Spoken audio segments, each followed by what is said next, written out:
qalib ölkənin vətəndaşıyıq. Düşmən hüccəsindən alışıb yansın. Bu üç rəngli bayraq hey dalğalansın. Millətin özünü qoy xoşbəxt sansın. Biz qalib ölkənin vətəndaşıyıq.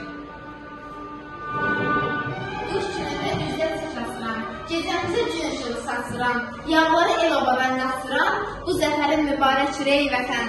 Səman geniş mevzuqca uçasan, torpağına ana kimi uzasan, qələbənlə qat-qatına uzasan, bu zəfərin mübarək rey vətən.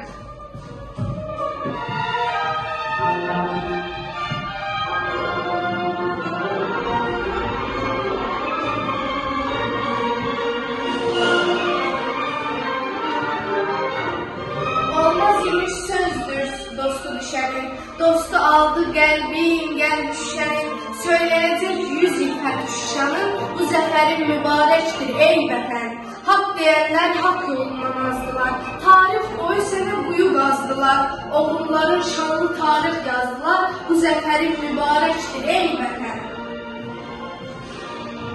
Buydu bu Qarabağ səfəri, bu torpağın hər oğlu, hər nəfəri, qanımızla qazanmışıq zəfəri, bu zəfərin mübarəkdir ey vətən. Şuşamızda dağlar başı dumanlı, daha da kimsə qalmaz cumanlı, qazin rəşadətli, şəhidin şanlı, bu zəfərin mübarəkdir ey vətən.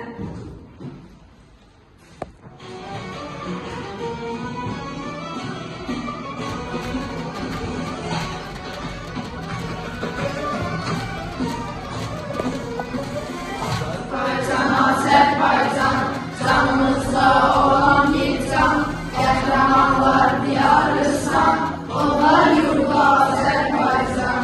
Qəhrəmanlar diyarısan, onlar yurdu Azərbaycan. Birlikdə əzəmətsən, səs edirsən məhəbbətsən.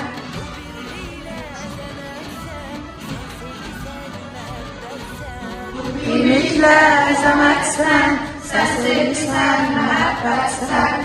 Millətlərə ucaqsan, ey mehriban Azərbaycan. Millətlərə ucaqsan, ey mehriban Azərbaycan.